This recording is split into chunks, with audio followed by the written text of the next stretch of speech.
Biarlah segala kemuliaan hanya bagi Tuhan kita Yesus Kristus. Makasih Bu Pipin, Om Alek.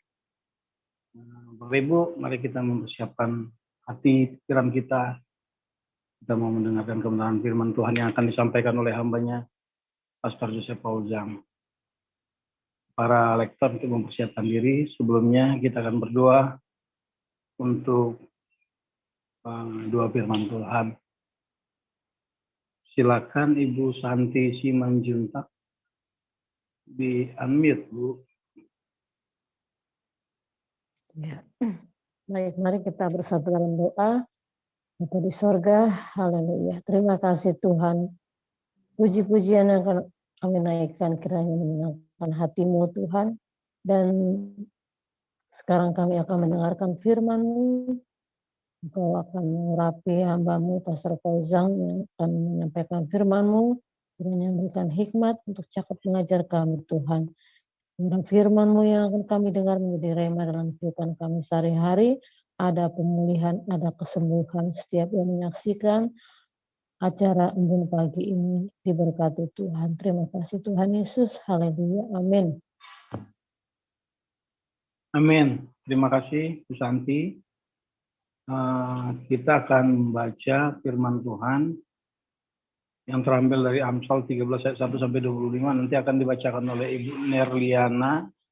Kemudian Lukas 16 ayat 1 sampai 31 dibaca diteruskan oleh Ibu Sarma. Silakan Ibu Nerliana di unmute, Bu Nerliana. Baik, terima kasih Pak Gindo. Salam Pak Gindo. Halo Pastor Bu Ana. Salam Pak Alex, Bu Vivin. Salam Bapak Ibu semua yang hadir di live Zoom dan di YouTube. Untuk saudara-saudara kami yang akan nonton kembali siaran kita ini. Baiklah, marilah kita sama-sama membaca firman Tuhan. Kita membaca kitab Amsal 13 ayat 1 sampai 25. Demikian firman Tuhan.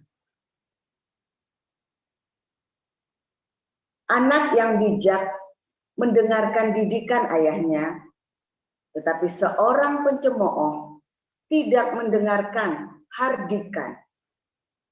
Dari buah mulutnya, seseorang akan makan yang baik, tetapi nafsu seorang pengkhianat ialah melakukan kelaliman.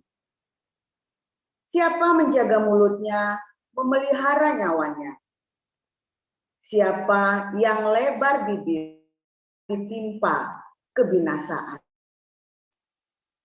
Hati si pemalas penuh keinginan, tetapi sia-sia. Sedangkan hati orang rajin diberi kelimpahan. Orang benar benci kepada dusta, tetapi orang fasik memalukan dan memburukkan diri. Kebenaran menjaga orang yang saleh jalannya, tetapi kefasikan mencelakakan orang berdosa. Ada orang yang berlagak kaya, tetapi tidak mempunyai apa-apa. Ada pula yang berpura-pura miskin, tetapi hartanya banyak. Kekayaan adalah tebusan nyawa seseorang, tetapi orang miskin tidak akan mendengar ancaman. Terang orang benar bercahaya gemilang, sedangkan pelita orang fasik padam. Keangkuhan hanya menimbulkan pertengkaran, tetapi mereka yang mendengarkan nasihat mempunyai hikmat. Harta yang cepat diperoleh akan berkurang, tetapi siapa mengumpulkan sedikit demi sedikit menjadi kaya. Harapan yang tertunda menyedihkan hati, tetapi keinginan yang terpenuhi adalah pohon kehidupan. Siapa meremehkan firman, ia akan menanggung akibatnya. Tetapi siapa taat kepada perintah akan menerima balasan. Ajaran orang bijak adalah sumber kehidupan, sehingga orang terhindar dari jerat-jerat maut. Akal budi yang baik mendatangkan karunia, tetapi jalan pengkhianat-pengkhianat mencelakakan mereka. Orang cerdik bertindak dengan pengetahuan, tetapi orang bebal membeberkan kebodohan. Utusan orang fasik menjerumuskan orang ke dalam celaka, tetapi duta yang setia mendatangkan kesembuhan. Kemiskinan dan cemooh menimpa orang yang mengabaikan didikan, tetapi siapa mengindahkan teguran, ia dihormati. Keinginan yang terlaksana menyenangkan hati. Menghindari kejahatan adalah kekejian bagi orang bebal. Siapa bergaul dengan orang bijak menjadi bijak, tetapi siapa berteman dengan orang bebal menjadi malang. Orang berdosa dikejar oleh malapetaka, tetapi ia membalas orang benar dengan kebahagiaan. Orang baik meninggalkan warisan bagi anak cucunya, tetapi kekayaan orang berdosa disimpan bagi orang benar. Huma orang miskin menghasilkan banyak makanan, tetapi ada yang lenyap karena tidak ada keadilan. Siapa tidak menggunakan tongkat benci kepada anaknya, tetapi siapa mengasihi anaknya menghajar dia pada waktunya. Orang benar makan sekenyang-kenyangnya, tetapi perut orang fasik menderita kekurangan. Demikian pembacaan firman. Terima kasih Bu Nerliana. Silakan dilanjutkan Bu Sarma. Baik, saya akan membacakan kebenaran firman Tuhan dari Lukas 16. Dan Yesus berkata kepada murid-muridnya, ada seorang kaya yang mempunyai seorang bendahara.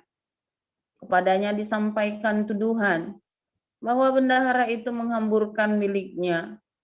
Lalu ia memanggil bendahara itu dan berkata kepadanya, apakah yang kudengar tentang engkau? Berilah pertanggungan jawab atas urusanmu, sebab engkau tidak boleh lagi bekerja sebagai bendahara. Kata bendahara itu di dalam hatinya, apakah yang harus aku perbuat? Tuanku memecat aku dari jabatanku sebagai bendahara. Mencangkul aku tidak dapat, mengemis aku malu. Aku tahu apa yang akan aku perbuat, supaya apabila aku dipecat dari jabatanku sebagai bendahara, ada orang yang akan menampung aku di rumah mereka. Lalu ia memanggil seorang demi seorang yang berhutang kepada tuannya. Katanya kepada yang pertama, berapakah hutangmu kepada tuanku? Jawab orang itu, 100 tempayan minyak. Lalu katanya kepada orang itu, inilah surat hutangmu, duduklah dan buat surat hutang lain sekarang juga, 50 tempayan. Kemudian ia berkata kepada yang kedua, dan berapakah hutangmu? Jawab orang itu, 100 pikul gandum. Katanya kepada orang itu, inilah surat hutangmu, buatlah surat hutang lain, 80 pikul. Lalu tuan itu memuji bendahara yang tidak jujur itu, karena ia telah bertindak dengan cerdik. Sebab anak-anak dunia ini lebih cerdik terhadap sesamanya daripada anak-anak terang. Dan aku berkata kepadamu, ikatlah persahabatan dengan mempergunakan mamon yang tidak jujur, supaya jika mamon itu tidak dapat menolong lagi, kamu diterima di dalam kemah abadi. Barang siapa setia dalam perkara-perkara kecil, ia setia juga dalam perkara-perkara besar. Dan barang siapa tidak benar dalam perkara-perkara kecil, ia tidak benar juga dalam perkara-perkara besar. Jadi, kalau kamu tidak setia dalam hal mamon yang tidak jujur, Siapakah yang akan mempercayakan kepadamu harta yang sesungguhnya? Dan jikalau kamu tidak setia dalam harta orang lain, akan menyerahkan hartamu sendiri kepadamu. Seorang hamba tidak dapat mengabdi kepada dua tuan. Karena jika demikian, ia akan membenci yang seorang dan mengasihi yang lain. Atau ia akan setia kepada yang seorang dan tidak mengindahkan yang lain. Kamu tidak dapat mengabdi kepada Allah dan kepada Mammon. Semuanya itu didengar oleh orang-orang Farisi, hamba-hamba uang itu, dan mereka mencemoohkan dia. Lalu ia berkata kepada mereka, kamu membenarkan diri di hadapan orang, tetapi Allah mengetahui hatimu. Sebab apa yang dikagumi manusia dibenci oleh Allah. Hukum Taurat dan kitab para nabi berlaku sampai kepada zaman Yohanes. Dan sejak waktu itu kerajaan Allah diberitakan dan setiap orang menggagahinya, berebut memasukinya. Lebih mudah langit dan bumi lenyap daripada satu titik dari hukum Taurat batal.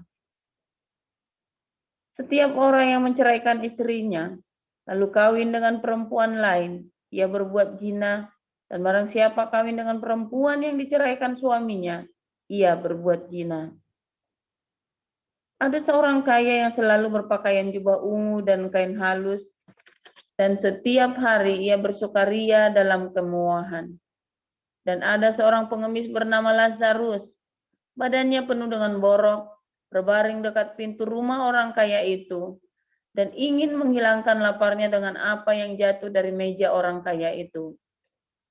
Malahan anjing-anjing datang dan menjilat boroknya. Kemudian matilah orang miskin itu, lalu dibawa oleh malaikat-malaikat ke pangkuan Abraham. Orang kaya itu juga mati, lalu dikubur. Dan sementara ia menderita sengsara di alam maut, ia memandang ke atas, dan dari jauh dilihatnya Abraham dan Lazarus duduk di pangkuannya. Lalu ia Bapa Abraham, kasihanilah aku. Suruhlah Lazarus, supaya ia mencelupkan ujung jarinya ke dalam air dan menyejukkan lidahku, sebab aku sangat kesakitan dalam nyala api ini. Tetapi Abraham berkata, anak, ingatlah bahwa engkau telah menerima segala yang baik sewaktu hidupmu, sedangkan Lazarus segala yang buruk. Sekarang ia mendapat hiburan dan engkau sangat menderita. Selain daripada itu, di antara kami dan engkau terbentang jurang yang tak terseberangi, supaya mereka yang mau pergi dari sini kepadamu, ataupun mereka yang mau datang dari situ kepada kami tidak dapat menyeberang. Kata orang itu, kalau demikian, aku minta kepadamu Bapa, supaya engkau menyuruh dia ke rumah ayahku, sebab masih ada 5 orang saudaraku, supaya ia memperingati mereka dengan sungguh-sungguh, agar mereka jangan masuk kelak ke dalam tempat penderitaan ini. Tetapi kata Abraham, ada pada mereka kesaksian Musa dan para nabi. Baiklah mereka mendengarkan kesaksian itu. Jawab orang itu, tidak Bapak Abraham, tapi jika ada seorang yang datang dari antara orang mati kepada mereka, mereka akan bertobat. Kata Abraham kepadanya, jika mereka tidak mendengarkan kesaksian Musa dan para nabi, mereka juga akan mau diyakinkan sekalipun oleh seorang yang bangkit dari antara orang mati. Demikian. Amin. Haleluya. Makasih Bu Sarma. Tema judul kita pagi ini menyebar harta. Silakan Pastor.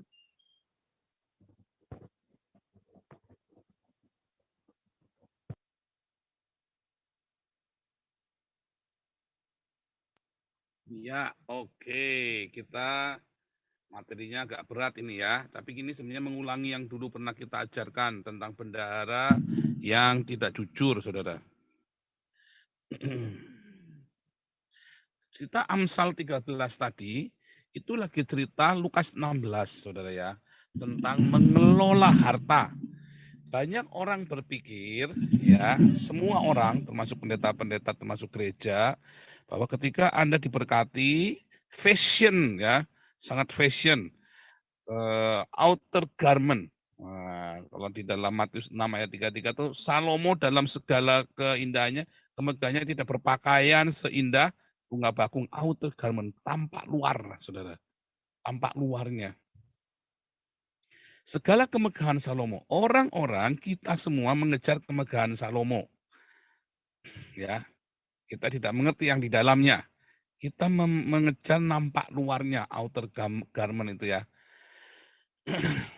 Kita berpikir penampilan itulah yang namanya berkat, penampilan itulah yang membuat kita dihormati.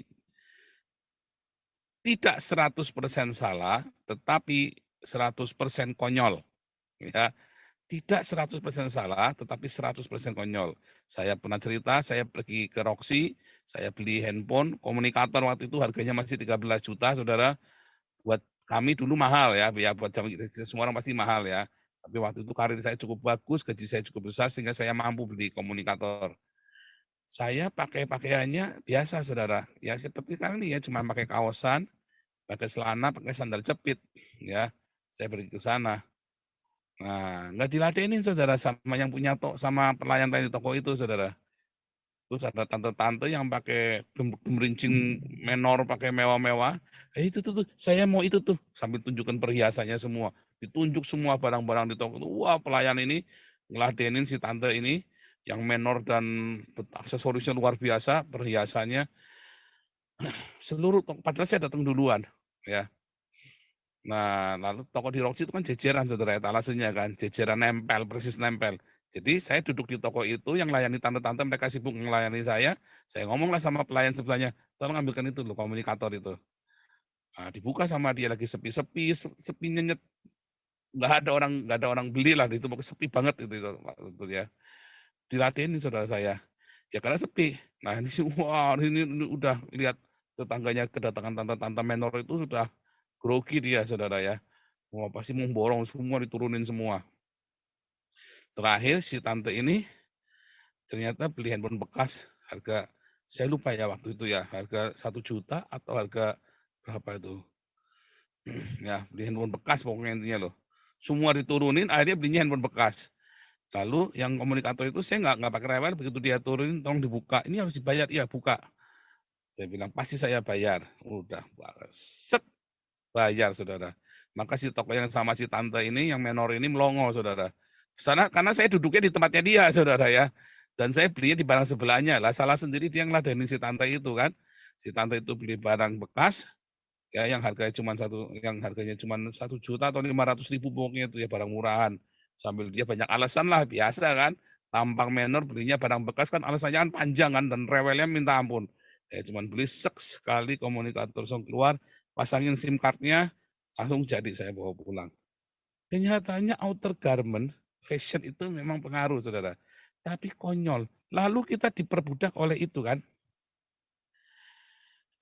Ya kan, semua suka barang bagus, barang mewah. Semua suka, saudara. Saya juga suka. Ya, saya pernah cerita sama Anda ya, saking konyolnya saya, punya mobil 3 tak jentrek di depan, bingung, saudara. Sampai, ya mobil 3 buat apa coba? Ya kan, kita kalau pergi, saya sama anak pergi berdua seperti satu mobil, nggak pergi sendiri-sendiri. Ya kan, ya mobil 2 masih oke, ini 3 jentrek buat apa coba? Kan goblok banget kan, hanya demi status sosial, saudara. Bodoh sekali ya, bodoh banget. Akhirnya kita punya banyak sekali cicilan, punya banyak sekali hal yang nggak kepake, saudara. Dan mobil itu kan kalau sudah dibeli, jualnya kan harganya pasti jatuh. Beda kalau kita beli rumah atau beli tanah kan. Ah, ini konyol sekali, hidup kami itu konyol banget ya waktu itu ya. Karena kita didrive oleh pergaulan kami. Kami punya pergaulan di kalangan ya artis-artis, teman-teman, orang-orang jet-jet, orang-orang tukang gitu, yang tukang pamer juga. Ya, outer garment.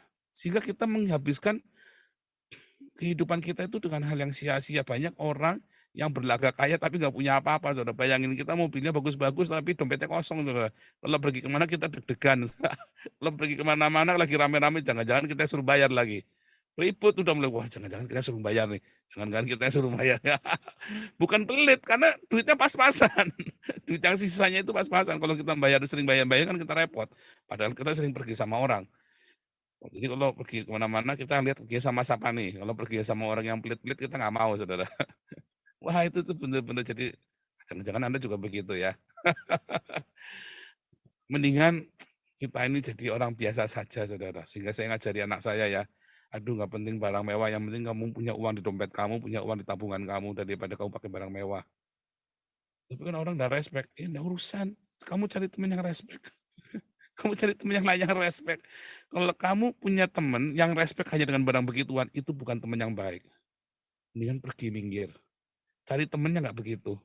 Karena di dunia ini banyak pergaulannya. Saya mendingan kumpul sama Bu Vin, Pak Alex yang sederhana, kumpul sama Pak Gindo, kumpul sama dengan Ibu Lianti yang sederhana, daripada kumpul sama orang-orang jet set, saudara. Kita sudah pernah alami ya, kumpul sama artis-artis itu ya. Mumet, saudara, ngeliat. Dulu ya, zaman kita kumpul sama menteri-menteri sama itu, mumet, saudara, ngeliat itu. Duitnya nggak ada, keluar duit terus. Makanya saya sih nggak heran kalau orang korupsi gitu ya, saya tuh nggak heran. Karena memang buat nutup itunya. Dan mereka memang cari duitnya juga gampang. Tek, tiba-tiba ngobrol-ngobrol cuma ngenalin sama menteri itu, dapat duit 1 miliar. Cuma ngenalin doang, saudara. Iya, kamu tak kenalin sama ini, Menteri Perdagangan, iya, kasih 50 juta di depan, nanti kalau deal, kamu kasih 1 miliar. Kurang ajar, saudara. Duitnya gampang, makanya itu ruwet-ruwet semua. Pokoknya barisan ruwet, itulah Indonistan, saudara. Memang begitu. Ya, karena semua diukur dengan materi, dunia memang begitu, saudara. Dan apakah Anda mau begitu? Nah, itu terserah Anda. Gereja sekarang ada di sana. Gereja ada di proses itu. Sehingga gereja itu ngumpulin duit terus, saudara. Khotbahnya begitu tadi ya, barang siapa menyebar harta, ada yang menyebar harta tapi selalu kelimpahan. Maksudnya saudara kasih perpuluhan yang banyak kepada gereja ya. Kolektor, kemarin ada tetangga saya khotbah itu ya. Dulu ada orang Tegal itu tetangga saya khotbah. Saudara salah ya, hati-hati saudara. Kasih dulu perpuluhan ke gereja, baru rawat orang tuamu. Saya bilang ini pendeta geblek, saya wanti-wanti sama anak saya. Hati-hati ya, ini ajaran sesat. Saya langsung bilang itu sama anak saya. Orang tua itu nomor 1. Gereja itu nomor 2. Nomor 17, bukan nomor 2. Nomor 17, 27, saudara. Nomor 1 itu orang tua, keluargamu. Ya, sanak familimu dulu dirawat. Kemudian kamu kasih fakir miskin yang ada di sekelilingmu. Terakhir baru gereja. Jangan dibalik ya. Jangan dibalik. Itu mau berdiam, kasih makan fakir miskin, itu dimasukkan dalam agendamu, prioritas.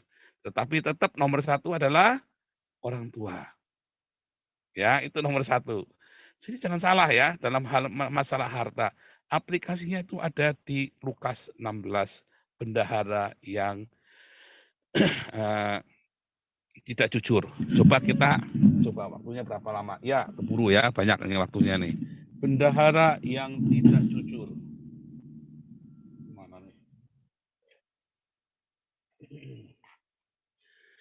Lihat ya saudara, di situ ada bos, ya, lalu ada bendahara. Lalu bos ini bilang, kamu nih kurang ajar ya, ternyata kamu mengatur perekonomian. Nah, namanya oikonomia. Ya, kamu itu mencuri dari oikonomia. Tadi ya, katakan maksudnya begini, oikonomia apa? Ekonomi, saudara. Ya, siapakah bendahara ini, saudara? Kita, ya kan?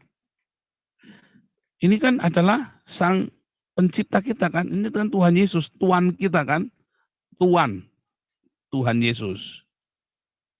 Ya, Tuhan Yesus mempercayakan kepada kita sebagai bendaharanya kan, untuk mengatur ekonomi. Karena kita adalah bendahara untuk mengatur ekonomi. Apa itu, saudara? Materi, uang, saudara. Itu benar-benar uang, ekonomi, saudara.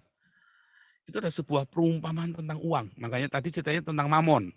Lukas 16 itu ceritanya tentang orang kaya, mamon, duit, ya itu ya, materi, ya, fulus, ya, hepeng, dolar, apapun Anda sebut, terserah. Pokoknya itu adalah benar-benar uang secara hurufiah.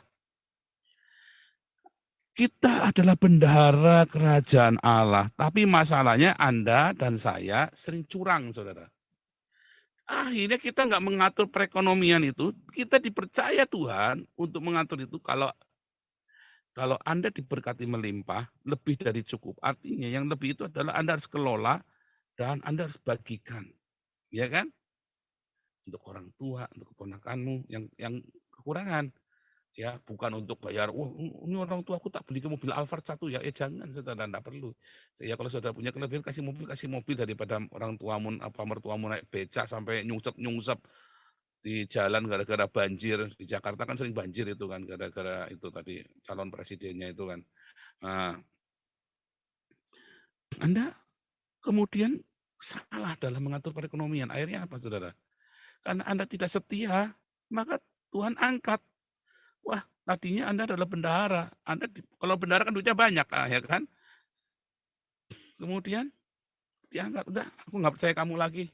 Wah, kacau nih. Wah, ini pusing nih. Wah, ini kacau nih. Bagaimana caranya dia ngatur keuangannya? Wah, padahal Tuhan sudah nggak percaya dia lagi, udah nggak mau percaya lagi. Nah, itu kan terjadi dalam hidup kita. Kalau Anda pelit itu, Anda yang pelit itu tadi ya, ada yang menghemat dengan luar biasa tapi selalu berkekurangan, ada yang menyebar harta tapi selalu berkelimpahan. Itu bukan ngasih ke gereja ya, salah ya.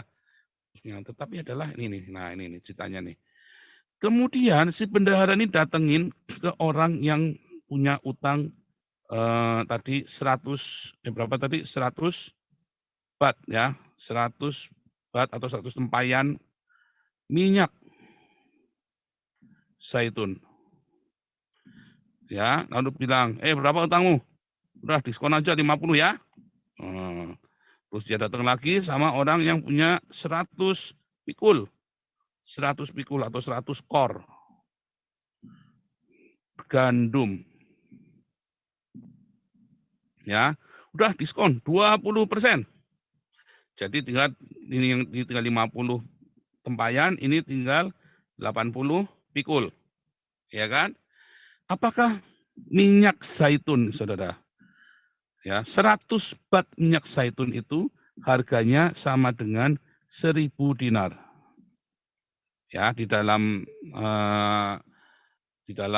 arkeologi dan apa namanya kultur Yahudi itu ada bukunya ya, itu ada hitung-hitungannya. 100 pikul kor gandum harganya adalah 2.500 dinar, saudara. Ya, maka kalau yang 1000 dinar ini adalah upah 3 tahun ya. Upah kurang lebih 3 tahun orang kerja, kan setahun gajinya kurang lebih 350 dinar, 350 hari. Maka 3 tahun ya 1000 dinar. Ya. Nah, itu 1000 dinar adalah untuk 3 tahun, didiskon 50%, saudara. Sehingga dia membayarnya 500 dinar saja. Nah ini 2.500 dinar, diskon 20%. Maka didiskon 500 dinar, jadi bayarnya 2.000 dinar saja. Ya kan? Maksudnya seperti itu. Nanti diulang lagi videonya ya. Diulang lagi. Jadi saudara, sekarang kita punya ada diskon 500 dinar. Ini kan diskonnya 500. Diskonnya. Ini diskonnya kan juga 500, sama-sama 500 kan. Walaupun ini 100 jadi 80, 100 jadi 50, tapi yang ini kan karena dinarnya lebih banyak. Jadi diskonnya sebenarnya sama-sama 500, saudara. Atau yang di atas ini diskonnya 50%, yang di bawah diskonnya 20%, tapi nilainya sama sebenarnya 500. Atau kurang lebih diskonnya 1 tahun, saudara. Kurang lebih 1 tahun kerja. Atau 1,5 tahun kerja, 1,5 tahun kerja. Nah, saudara, apakah minyak zaitun? Minyak zaitun adalah minyak serbaguna yang digunakan oleh para imam dan para pelayan Tuhan, saudara. Ya, bahkan digunakan untuk mengobati dan untuk menyalakan pelita di dalam bait suci, saudara. Itulah kesaksian kita, saudara. Itulah orang-orang yang melakukan pekabaran Injil. Ya. Apakah gandum? Gandum ini sudah jelas, inilah diakonia untuk makan, saudara. Ya, untuk diakonia. Jadi si bendahara ini sudah mau dipecat sama bosnya, saudara. Udah mau bangkrut, dia ngerti. Wah gawat ini. Gara-gara saya korup, saya jak sendiri semuanya. ya sampai ya beli jam tangan miliaran, pakai mobil, ya kan? Kalau pendeta hebat itu kan pendeta yang kaya-kaya itu kan mobilnya gonta-ganti, saudara. Kemarin kan kita bahas itu tadi malam ya. Sementara jemaatnya rumahnya ganti-ganti, saudara. Tapi maksudnya kalau pendetanya ganti-ganti mobil mewah, rumahnya jemaatnya ganti rumah, saudara, ganti-ganti. Tapi maksudnya dari satu kontrakan ke kontrakan lain gara-gara diusir, saudara, nggak bisa bayar kontrakan. Bedanya kan begitu kan? Nah, akhirnya saudara, wah dipecat, wah saya pecat kamu. Kemarin kita sudah belajar orang kaya dan Lazarus ya. Karena si Lazarus ini mau menempuh jalan Lazarus, maka dia bertobat sehingga dia kehilangan semuanya, saudara. Karena dia mendapatkannya juga dengan cara yang nggak benar, makanya dia harus tempuh jalan orang miskin. Ya orang tidak punya apa-apa, tetapi akhirnya jiwanya dimenangkan. Tetapi si orang kaya dia mau tetap kaya, dia nggak mau bertobat. Makanya tadi para ahli Taurat itu mencemooh Yesus gitu ya. Nah, dia menggoyang menggerakkan hidungnya itu. Siapa kamu itu ya. Orang-orang ahli Taurat, para ahli-ahli kitab ya, otaknya adalah duit, saudara. Mereka memang cari uangnya dengan cara begitu, saudara. Ya, sehingga ketika Yesus cerita tentang diakonia dan marturia, orang ini menyempelekan. Kamu. Nah, atau Yesus bilang apa? Hati-hati kamu nanti. Tolak kamu nanti dari kerajaan Allah. Ya kan? Nah, singkat cerita, saudara, si bendahara ini tahu bagaimana cara mengatasi ekonominya, saudara. Loh, itu kan bukan duitnya dia. Duitnya apa? Itu kan bisnisnya, kan bisnisnya punya bosnya. Iya, saudara. Kita kan juga bendahara dari kerajaan Allah. Ya kan? Siapakah orang-orang yang punya hutang minyak zaitun dan hutang-hutang gandum ini? Mereka itu adalah orang-orang yang melakukan pekabaran Injil dan orang-orang yang melakukan diakonia, saudara. Itulah sebabnya Tuhan mengingatkan, saudara, kepada kita. Kamu merawat tuh orang-orang itu. Kamu support tuh orang-orang itu. Kamu ikut diakonia, kamu ikut marturia. Di mana hartamu berada, di situ hatimu ada. Selalu nyambung firman Tuhan ya. Kalau hartamu, saya pengen pelayanan ke Papua. Ya, tapi Anda kan nggak punya waktu ke Papua. Ya, pesawatnya saja PP sudah 8 juta, saudara. Pulang pergi ke Papua, saudara. Gimana caranya coba? Ya, dari Anda sudah nggak punya waktu, pesawatnya 8 juta. Mendingan 8 jutanya Anda berikan kepada orang yang melayani di Papua. Ya, misalnya Pastor Daniel Alexander. Papua ya. Saya pengen pelayan di Kalimantan. Ya, mendingan saudara support untuk pelayan Kalimantan. Siapa? Kita Damaris lagi mau buka Kalimantan, ya kan? Saya pengen ke Baduy nih Pak, tapi saya rumahnya ada jauh nih Pak. Ya udah, kamu kirim duitnya aja ke Damar Kasih. Ya kan? Dan seterusnya, dan seterusnya. Itu beneran ya. Di mana hartamu berada, di situ hatimu ada. Begitu hartamu kamu kirimkan ke Papua, ya, ke orang-orang yang untuk pekabaran Injil. Tapi Anda harus hati-hati. Anda cek ini orang benar-benar memberitakan Injil apa enggak.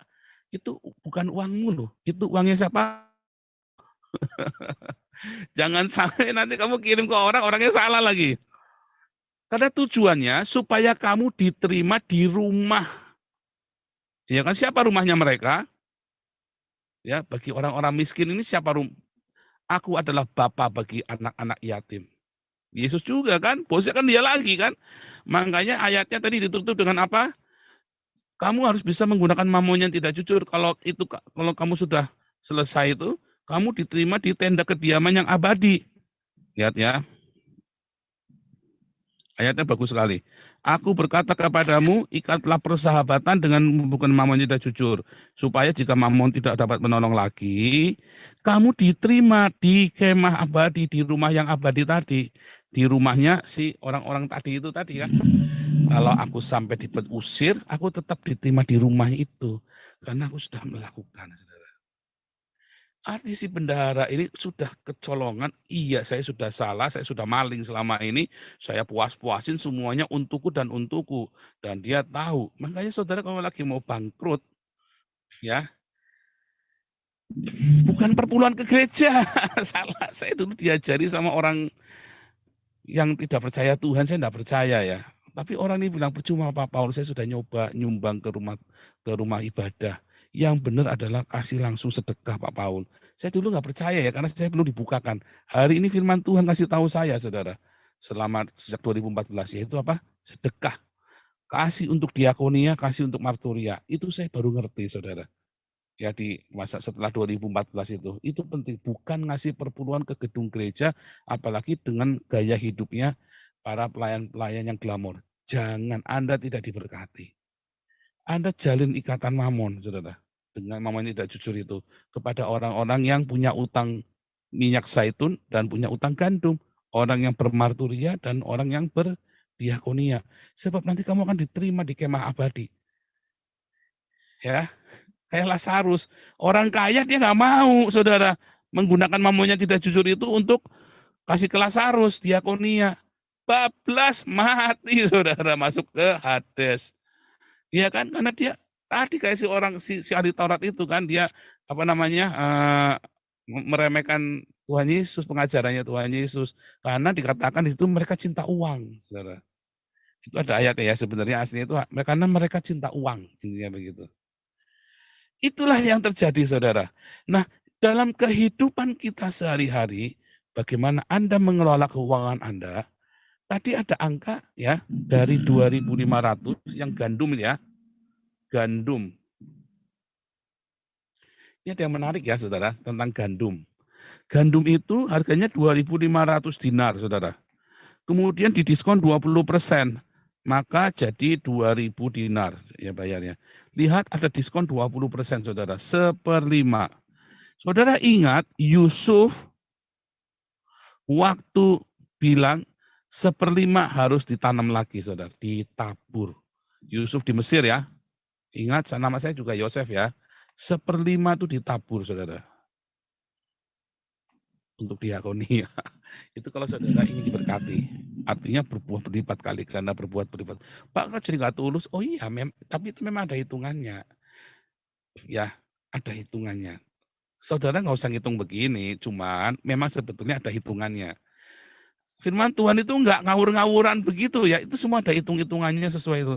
Ya, makanya bilang 1/5 ditabur kembali, ya. Kemudian sisanya ditaruh di lumbung sama buat makan, saudara. Tapi yang 1/5 itu buat ditabur lagi di lahan, di ladang. Kalau Anda lihat ceritanya Yusuf ya, 1/5 20%, bukan 10%, saudara. Taburan itu adalah 20%, 1/5 itu cerita gandum ya. Ya, itu suatu rahasia. Anda harus rema kalau yang masalah gandum ini. Saya nggak mau cerita masalah berapa persennya, tapi saya lagi cerita ya bagaimana Anda mengelola keuangan Anda ya adalah untuk diakonia dan marturia, di samping Anda juga harus berhikmat. Ya. Artinya apa? Orang tua prioritaskan, kemudian Anda lakukan diakonia dan marturia. Bukan di gedung gereja yang pelayan-pelayannya pakai barang-barang mewah, saudara. Yang kadang-kadang barangnya dia aja lebih mewah daripada Anda. Kadang-kadang saya kasihan ya. Sampai ini orang mau menabur jemaatnya saking cintanya kepada Tuhan, tapi dimanipulasi oleh hamba Tuhan ini, ya. Kemudian itu tadi hamba Tuhannya makin kaya, ganti-ganti mobil, jemaatnya ganti-ganti rumah. Tapi ganti-ganti rumah gara-gara diusir dari kontrakannya. Luar biasa firman Tuhan pada pagi hari ini, kiranya ada, tadi ya, kita sudah belajar pesatnya, remesnya, darasnya, ya, shot, nah, rema, kiranya jadi rema buat Anda. Tuhan Yesus memberkati. Silakan Pak Gindo.